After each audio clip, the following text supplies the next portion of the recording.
right, YouTube, this is Mr. Mean coming at you this fine Monday evening. It is 6 p.m. June 30th. I hope everybody is doing okay. This video will go out to the Moonbeamers first, and then I'll have it for a debut probably tomorrow at noon on YouTube. First of all, if you're not on Moonbeam and you're watching this, hit me up on my Discord or my email. And I'll send you an invitation to Moonbeam. It's a cool platform. I'm really enjoying it, and I just kind of like how it works. So today's video du jour is we're going to talk a little bit about Fabula Ultima. I ran my first session last night via StartPlaying.games. There'll be a link down in the doobly-doo.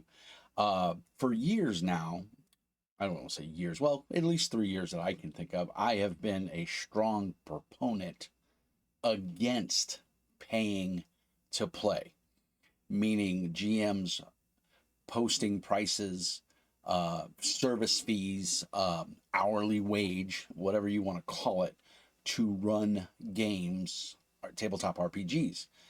And my initial dislike of it is that this is a hobby that is already expensive enough. Whether you're on the miniature side, you're on the tabletop side, this hobby can get quite expensive. You can look behind me and you can see this shelf is over 30 feet long. It's 3 levels and it's chock. I can't get another book in there most likely. The average game book ranges from anywhere from $25 to $80 to $90, sometimes over $100 for certain books. Be they collector books, embossed, gilded, whatever, production values. And of course, the cost is only going up. Now certain companies are charging $35 for a PDF.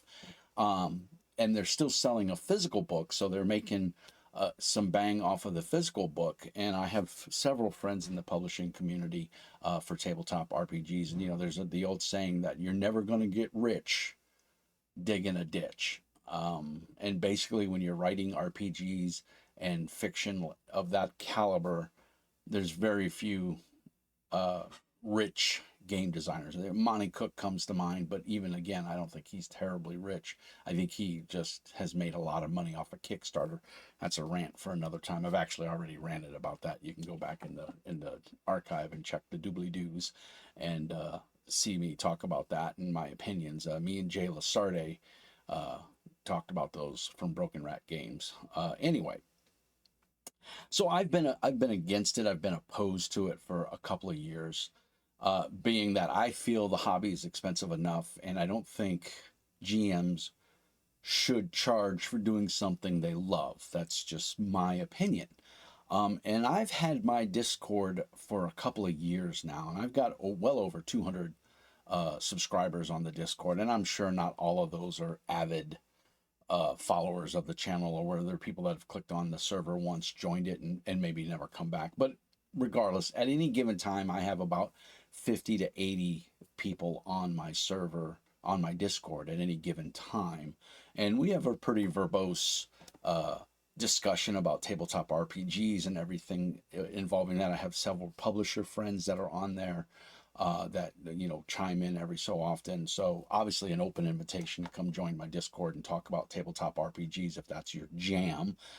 We don't talk religion. We don't talk politics of any way, shape, or form, unless it's politics and or religion inside of a game. That's a different story. But we don't talk real world, that stuff. It's for tabletop RPGs and the like, and there's several different channels in there. If you're a publisher, I invite you to come, because I have a special channel for publishers where you can hawk your wares. So anyway, getting back to the topic at hand, I've been against paying for GMing, paying GMs to run games. And then it dawned on me about 3, 4, actually probably closer to 6 weeks ago. When you go to Origins, when you go to Gen Con, when you go to Dragon Con, DundraCon, Phoenix Con, all of these bigger conventions, when you want to play in a game, what do you have to do? You have to sign up. That's every convention. And then you have to pay. Sometimes it's $2 a game, $3 a game. Gen Con can get up to 10, 15, 20, 25, $50 a game, $100 a game, depending on who the GM is. At Gamehole Con, they had, I think John Wick was there. It was either Gamehole Con or it was another, I can't remember, but John Wick was there, and also Fred Hicks was there, and I believe they were charging a premium to sit down and play in a game with them. Sean Patrick Fannon's done a couple. Much love out to SPF. He's back in rehab in California, but he's doing great. He can receive mail and stuff there. Go check his Facebook page. I consider Sean, he may not remember me or know much about me, but I do consider him a friend of the channel. He's supported Mr. Mean Speaks in the past. He's supported me personally when I was going through a rough time. So I'm here for him, and I send much love and happy thoughts his way because he's a hell of a guy. And we'll leave it at that. But you go to these conventions and you pay to play. You not only pay to get into the convention, and I always felt that there was enough. There you shouldn't GM shouldn't charge for games. And then I found out that the GMs do get a little bit of a kickback from the convention for running a game. And so I was like, well, it's their time too. And I was always of the opinion that the convention, if you run X amount of games or hours of game, the convention lets you in for free. That has always been my experience. I've never paid to go to a convention if I was running games there, because I always ensure that I run enough games that I get into the convention for free. And my argument here about being against paying GMs to run games is these games, no matter how good they are, it can be the best game in the world. It can't jump off the shelf and run itself. You need people like me and other aspiring thespians and actors to run games. I don't care how good your game is, it cannot get off the shelf and run itself. So you can put out the greatest game in the world, but if you don't have a GM behind you to run the game, it's moot. It's just a piece of fiction, and you can read it and put it down and go about your business. So that's been always my point of contention with paying to play in a game is your game can be great, but if the GM's not running the game, then what's the point? I don't understand. So I don't know why my browser just moved over to the other side. That was weird. Anyway, and so I saw an ad in a YouTube video, and I don't remember which video it was, but I saw an ad, or it was on Facebook. I'm not quite sure. I saw an ad for Start Playing Games, a website. You can go to that URL, startplayinggames.com. I think it's just startplaying.games, startplaying.game. And it's a little blue hat, a wizard's hat. And basically, it's a site hosted for GMs, for players to find GMs, and they take care of all the banking side. So you set up your account if you're a prospective GM.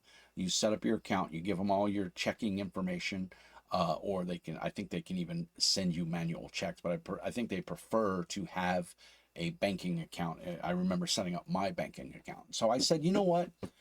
Part of my problem is I run a slightly popular Discord and a YouTube channel. I have about 1,500 subscribers. It's small potatoes, but I do it more for my enjoyment. And also, I get some amazing feedback and awesome comments from a lot of great people. And those people have eventually, over time, become friends on my Discord and through my games. And I run games on my Discord, not as often as I would like, because, and this is what led me to start playing games, I will get jonesed and excited about a game, and I will put an event up on Discord to say, hey, let's play this game. And everyone's like, yeah, let's play it, let's do it, you should run it. And so I set up a date and time, and nobody shows up, or one or two people show. And if you've been playing games for a decent amount of time, you know that you need at least 3 people to run an effective RPG session. You can do it with 2 people if it's a certain type of game, like a storytelling game. But if you're running like a D&D game or a Pathfinder game, Shadowrun, you're going to need at least 3 players. And That is scraping the bare minimum. And so I got extremely frustrated. And I haven't ran a game on my Discord for a while now because of this. I've been extremely dissatisfied. I put an event up, 5, 6 people sign up. I'm like, great, if just 3 of them show, I can run the game. And no shade on any of my members of Discord. Life 101 gets in the way all the time. I understand that. Um, and there's no accountability. In other words, it's a free game. Some schmuck is gonna get on the channel here and tell that game, maybe not know all the rules, maybe not GM in the style that you like, and that kind of thing. And so, or maybe you've watched a couple of videos and you're like, this guy's not for me, and so you bow out. I get it, no big deal. But on the flip side, I'm not gonna lie, it's hurtful. It's disappointing, and it steals any thunder you have for that game to be excited about it and wanting to run it. On my channel for a couple of weeks, I've heard Daggerheart this, Daggerheart that. I put up a sign up to say, hey, I want to run Daggerheart. I'm really jonesing on it. I ran it for my local Pathfinder guys, and they loved it. So I want to run Daggerheart on Mr. Mean Speaks, my Discord. And 2 people signed up out of over 200 subscribers. 2 people signed up. If that doesn't steal your thunder and make you not want to run, I don't know what does. And I'm not saying I can't. I'm going to run it with just the 2 people. Cosmic Flux, I don't like mentioning names on my videos, but Cosmic Flux is a strong supporter of the channel. He's been with me almost since the beginning. He's a paying Patreon member. So if Cosmic says he wants to play, I'm going to run the game. He has supported me for years. So I'm definitely going to support him, and I'm going to run the game. And our Arcanea he made my GM screen, which is over there. You can't really see it.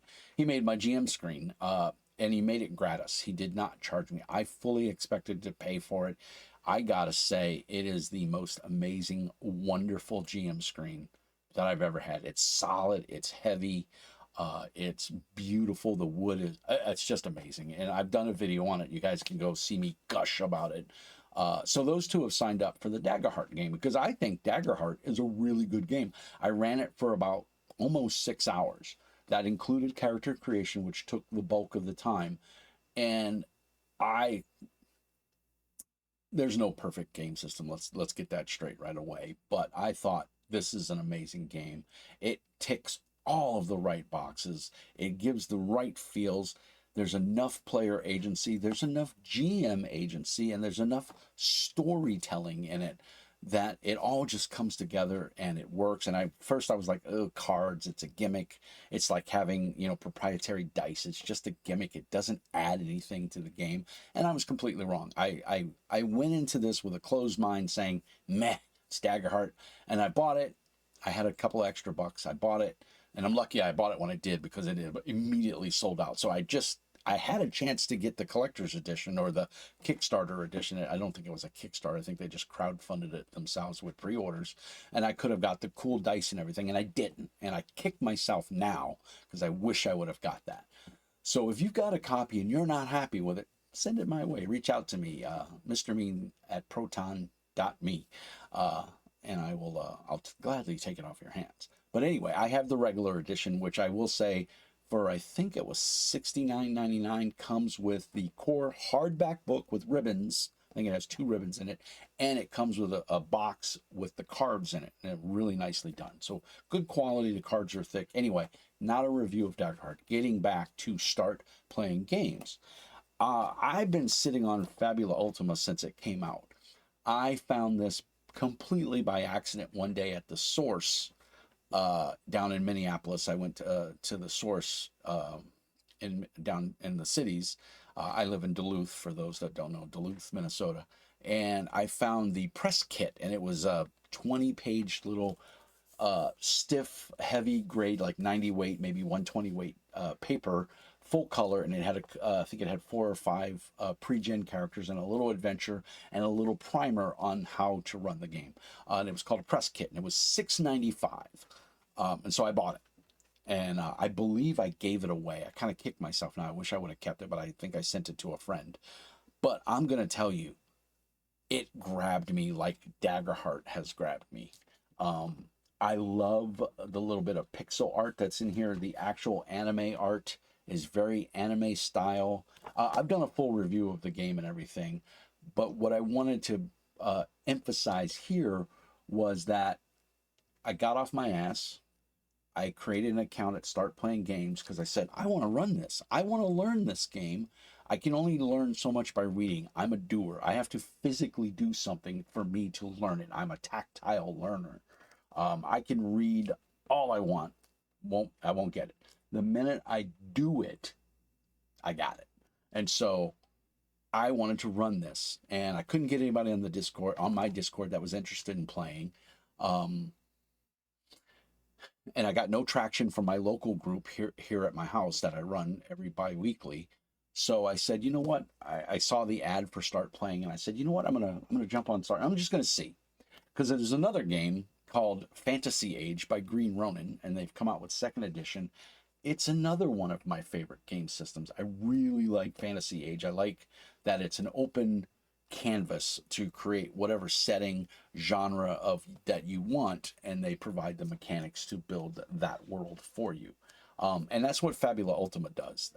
There are some settings. There's 3 or 4 source books out now. There is a GM screen. Again, I've reviewed all of these. Go back into Doobly Doo and watch them.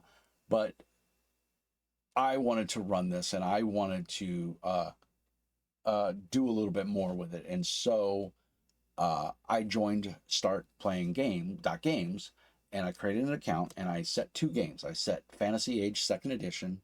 I've got one person interested in it. Like I said, it's been up for 6 weeks. One person.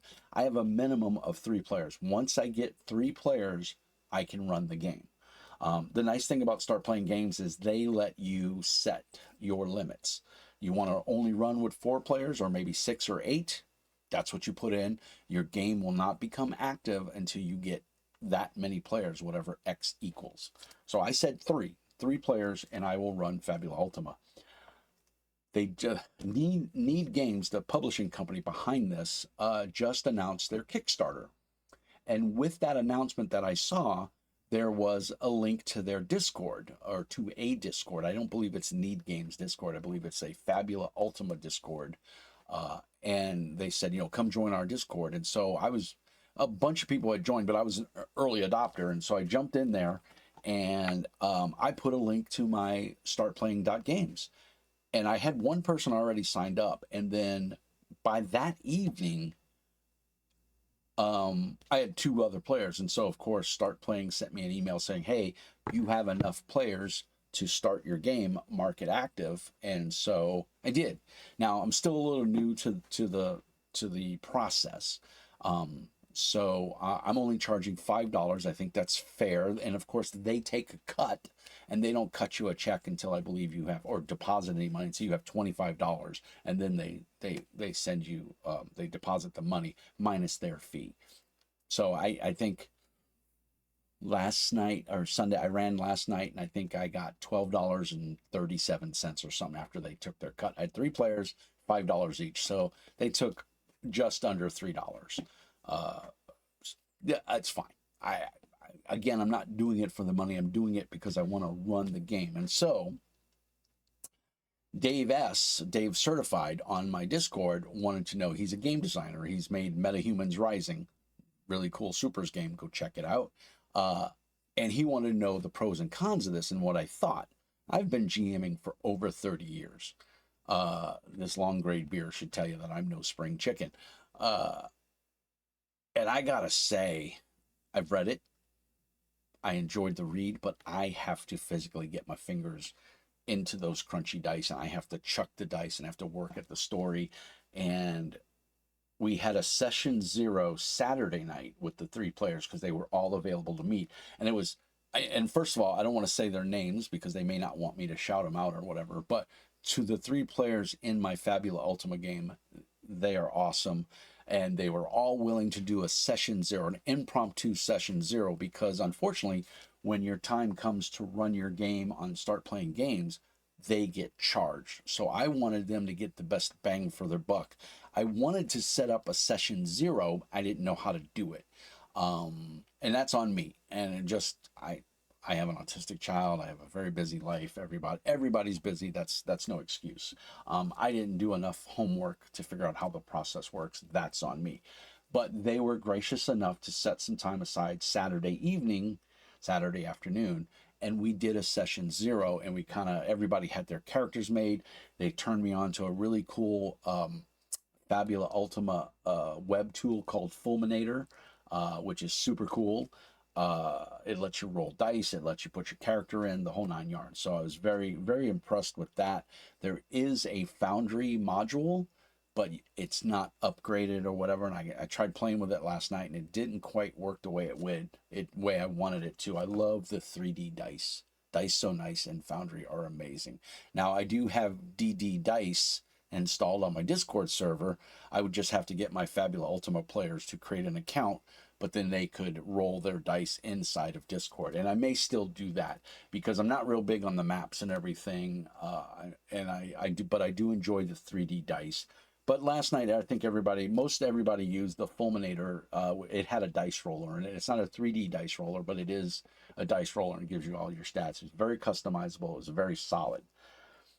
So that being said, I'm kind of enamored with Start Playing Games because, yeah, it may take a while to get players, but put yourself out there, advertise on a couple different Discords like I did. I just got lucky, and somebody on the Fabula Ultima Discord put a $sign underneath, saying it's you got to pay to play. And they probably felt the same way I did 6 weeks ago.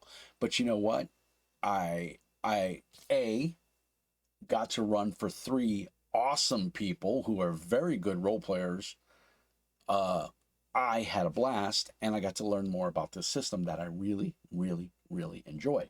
We're already scheduled out 2 more sessions, which it appears that everybody is down for.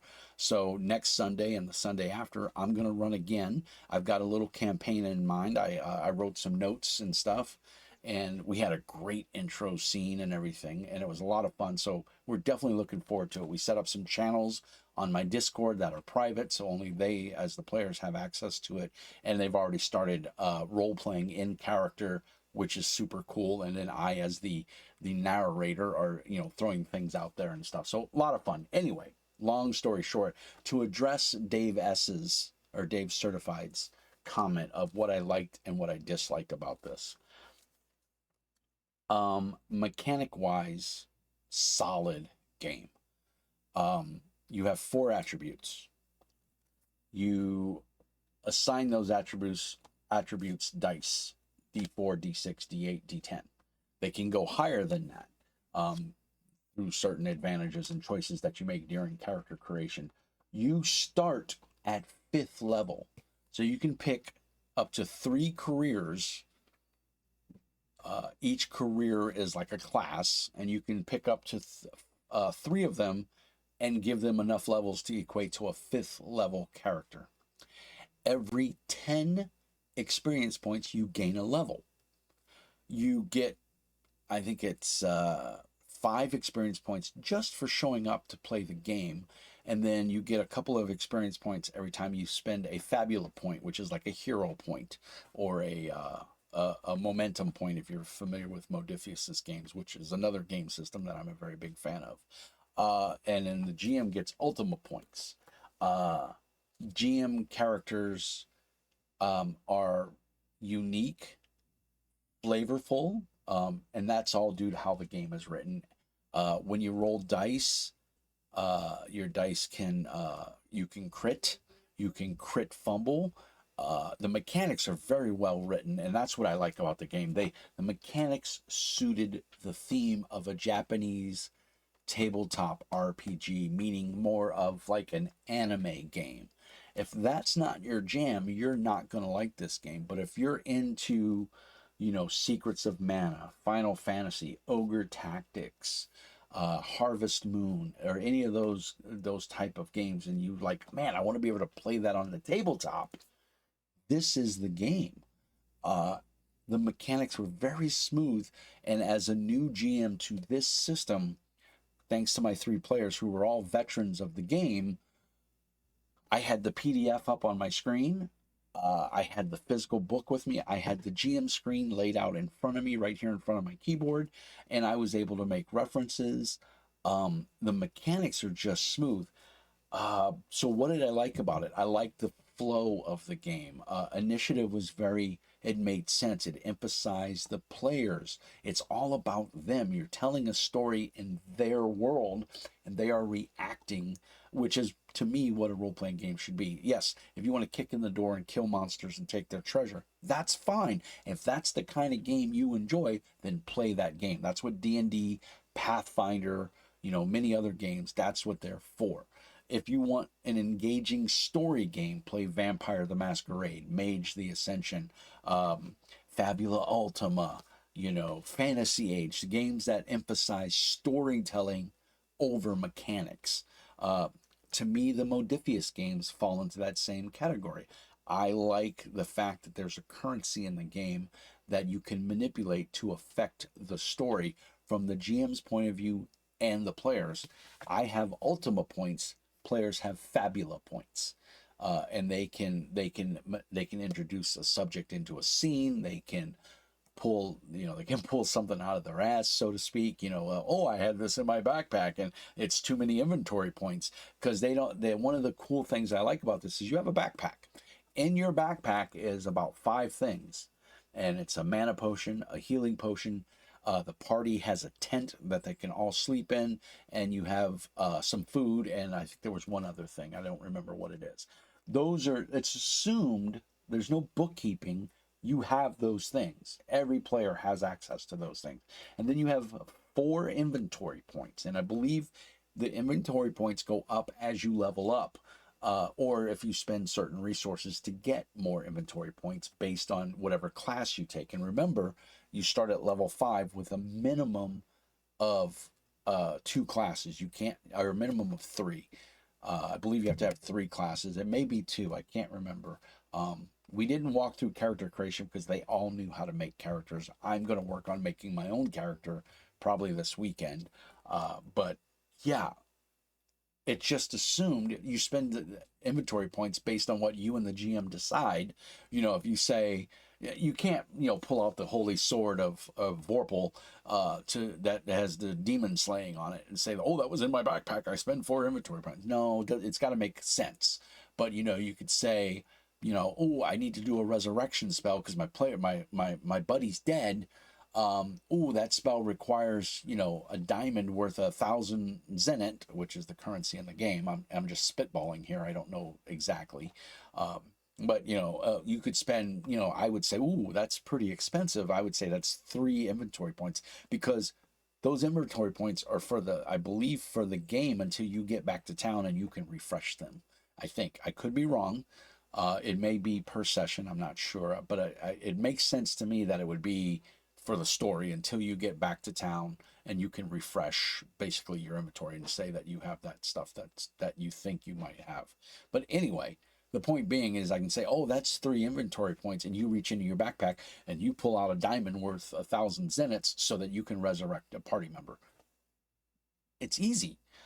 I love the level 5 characters are competent. I threw a demon at them last night, and it went back and forth. The demon hit. I missed. The dice hate me. Cosmic, you'll know what I'm talking about. I missed like 3 out of my 5 attacks. The players synergized well. None of them. One player is kind of tanky. The other 2, not so much. One's more like a rogue magic user, and the other one's more like a battlefield commander. He buffs other people, but he's not a big fighter in and of himself. He's a weapons master. But God, they just synergized really well, and they were able to do things and keep me on my toes as the monster. And it was a level 15 monster, which in encounter building here, which I like as well, you take your party members and you multiply their level, the number of party members by their level, and that's your encounter level. That's how many points per se. You can build and you can adjust. So if it's a solo, if it's a villain is like the ultimate bad guy. They're going to cost X amount of points. They're going to be so much level, and that's going to dictate how difficult the challenge is going to be for the players. And sometimes, like they fought a giant. They didn't fight. The scene involved like a shadow dragon and the Goblin King. Well, obviously they're not ready to fight the Goblin King, and of course he abducted the princess, classic anime trope, and flew away. But one of the players, and this is what was really awesome, one of the players was playing a diplomat, a orc diplomat, and he said when we were doing our session 0, he said, "Oh, as the orcs have sent me to speak on behalf of our tribe, they have given me this crown of sight, or eagle's sight, and it allows for you. It has some other minor magical abilities, but its major ability is that you can look and see things super far away. This is basically magical binoculars. Is all it really is. That was in session 0. That had nothing to do with what was going to happen Sunday night during our game. And was it the most appropriate thing in the game for the session last night? Yes. I was going to leave clues on where everything was going to go, but the Goblin King broke into the ceremony as the princess was being crowned queen and snatched her and flew away. And he had the crown of sight and eagle sight and was able to see where it was flying instead of them having to resort to investigation and whatever. So was it a plot foil for me? No, because I was part of the session 0 and I knew that he had this. So I knew something was going to come about. And I had already had, before I knew he made this magical item or was going to use it as part of his backstory, I had already written my notes that the princess was going to be abducted by the dragon, or the Goblin King and his shadow dragon. It's like a demonic dragon. And so, man, you just talk about everything just fell together. So I love the mechanics. I love the ease of the system. It's very smooth. Things I don't like, it's too early for me to tell. Um, I've got to work on making some bad guys. I know in the other books there's more of a bestiary. There's a light bestiary in here. I need to do a little more work. On that Fulminator site, there is a monster creator or an NPC creator that you can use to make, and there's full rules in the core book that will teach you and show you how to make an NPC or a villain or whatever. So I've got a week. We play again next Sunday at 6 p.m. So if you're into Japanese tabletop RPGs, I've got room for 1 to 2 more players. Look me up on StartPlaying.games. Mr. Mean Speaks, and Fabula Ultima is the game. Or if you're into Fantasy Age 2nd Edition, that's another one I want to get to the table. So, gosh, guys, first of all, the process on playing games, start playing games, was painless. I mean, yeah, I had to give them my checking account information. No big deal. It was only for them to make deposits. They can't make withdrawals. The process is pretty simple. Players sign up. If they don't withdraw with my permission, I believe it's 1 hour before the game, they will be charged. And to bring this full circle back to why I got on Start Playing Games, when you're running a game for free and all you're requiring is a commitment of X person's time, there is no commitment. There is no, oh, I got to go do this thing. Oh, man, I'm lazy. I don't want to get off the couch. Bah. But when people put money on the table, they're going to show up. And one of the things I heard someone said in my Discord earlier today was the reason some of these GMs are charging $20, $25 a session is they want serious players, people who want to play the game. Because if you're going to fork out $25 for a 6-8 episode campaign, you're looking at you're looking at $100, $200, $150, for 6 episodes, 8 episodes, $200 at $25 pop. That's a chunk of change for a lot of people, but as one of my players said yes Saturday afternoon, when because I thanked them all profusely for signing up for the game, and they were like, "Dude, we want to play the game. $5 is nothing." So there is the theory that, oh, it's only $5, people will bail, but it's also the fact that, hey, it's $5. I'm out $5. That's a cup of coffee, that's a soda, you know.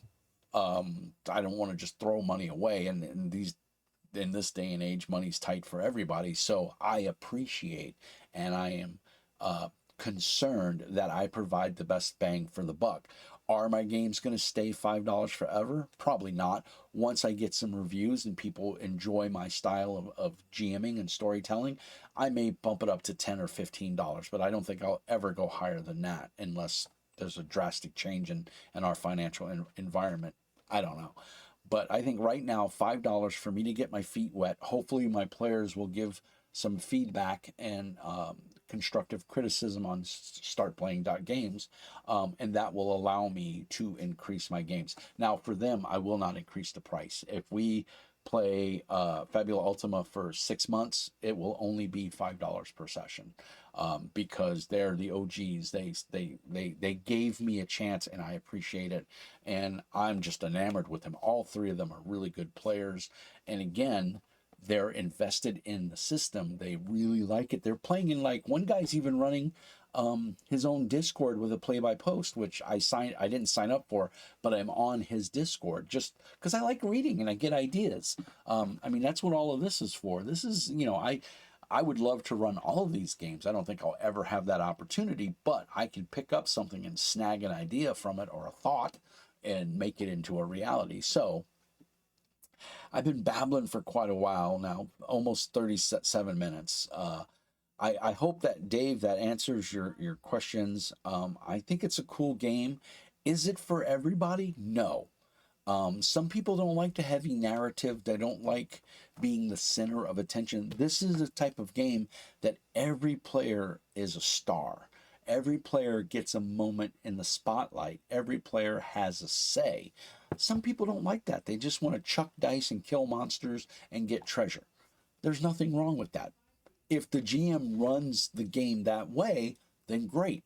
But this game has a lot of potential to be a storytelling. It's my hope is that I will make one of these players cry with sadness in the course of my story, or cry with joy. That I invoke that strong of an emotion when I'm running this game. That's my hope. I hope I do that.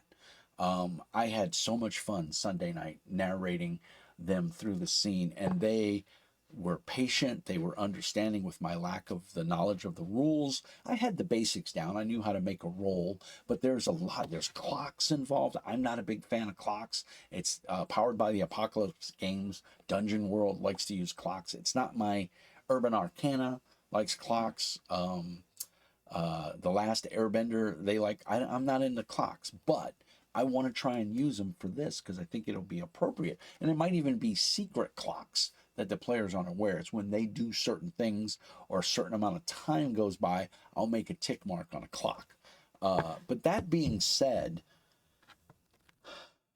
I hope I've shed some light on Fabula Ultima and you get a sense of why I think this is a good game and why I think StartPlaying.games is a good resource for players and GMs. I do want to see GMs get rewarded.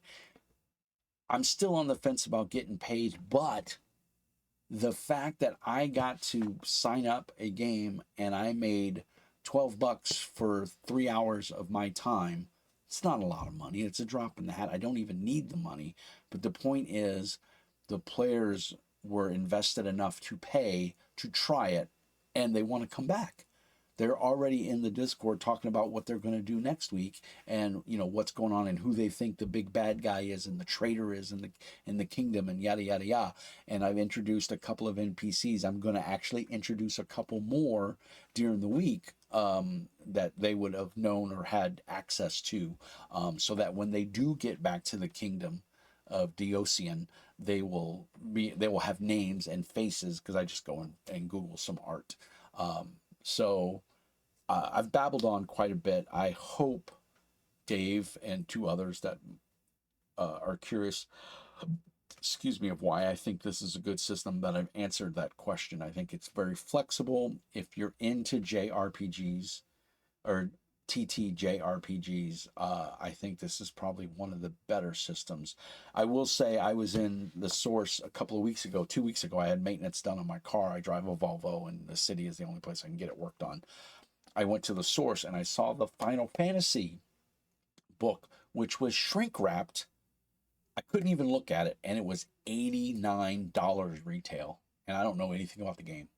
And on the back, it didn't tell me anything except that I could play in the world of Final Fantasy. It didn't really, it had a small blurb on the back. It didn't tell me what dice I needed. It didn't, I couldn't look at the character sheet. So there's no way in hell I'm paying $90 for a game that I don't know anything about. Now, granted, I do believe it's the buyer's responsibility to go look that stuff up if that's something you're interested in. So, that being said, I was not interested because I'm not a huge Final Fantasy fan. I am a huge anime fan for certain anime. And so this gives me that feel. And I really felt it last night when we were running. So if that's your jam, if that's what you're into, is the anime style RPG, and you want to run a game like that, do yourself a favor. Pick up that primer for $6.95, $7.95. You can download it off the website, needgames.com, or you can just do a Google search for Fabula Ultima and pick it up. I will say also, and I said this in my review, when you buy any of the physical books, there will be a piece of paper inside with the code to download the PDF, which, chef's kiss, baby. That is primo. That is a great games company, in my opinion. So I hope I'm babbling now. I hope you understand how excited I am about this game, and how I feel that StartPlaying.games is a good resource for players and GMs. Because I'll tell you, as a lifelong GM, there's nothing more disheartening than being excited about a game and then nobody shows up for it. It's a killer. And it's really disheartening when you plop down $100, and let's face it, and you buy the core book and a GM screen, it's $100, and nobody shows up to play the game that you're excited about. And I know I have an esoteric collection of games. I know I'm in the minority for certain games, but at least this way, the people that show up, I know, are vested. They're going to want to play because they've paid their money, even if it's just to see what the game's about. And I prefaced all three of my players with the comment that if I run the game tonight and it's not your cup of tea, bow out gracefully. Just let me know, and I'll remove you from the roster, because as the GM, I have that power. I can remove you from the roster. No harm, no foul, because I understand my way of speaking, my tone, my attitude is not for everybody. And I get that. Not everybody likes everybody. That's why we're human beings. And my style of GMing may not be to your liking. So this way you can try it out. You're only out $5, and then you can walk away and say, nah, it's not for me. It's not my jam. So, or to be honest, that GM sucks, or the players, I don't jive with the players. It's all of that is fully acceptable. And that's where I think Start Playing now, I see the logic behind it. That it's you're paying for a service. It's the same as why I drive a Volvo. I believe Volvos are a superior car to a Ford or a Chevy or a Dodge. I've owned all those cars and I've had nothing but problems with them. I've owned my Volvo for over 5 years now, and I've had not one problem with it. It's all been scheduled maintenance that needed to be done at the time that it was required. It's never broken down on me. It's never crapped out on me. It's been a solid car, and it's a safe car. So that's why I pay a lot of money to drive a Volvo, because I have to take it to a Volvo dealership. Brakes cost me $2,000 plus 100,000. I got 100,000 miles on my car now. It's a 2015 with 100,000 miles on it.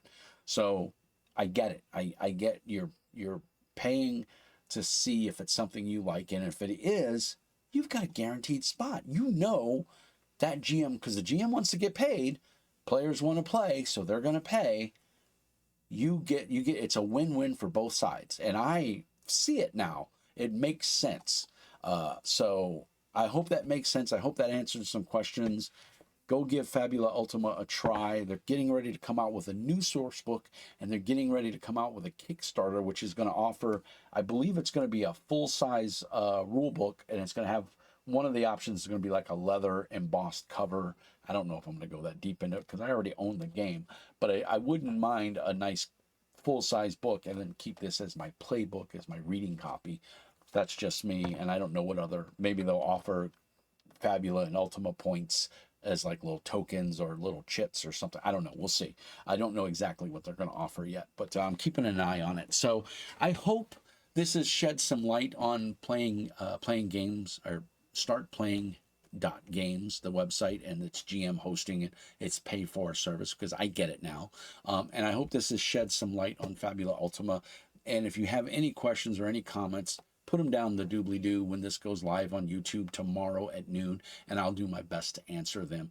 If you're on Moonbeam, give me a follow, or if you need an invitation to Moonbeam, send me an email or message me on the YouTubes, and I'll or jump on my Discord. All the information will be down in the doobly doo when it goes live on YouTube tomorrow at noon. So anyway, I think the only thing left to say is thank you, and peace and hair grease. And remember, Mr. Mean says, be nice.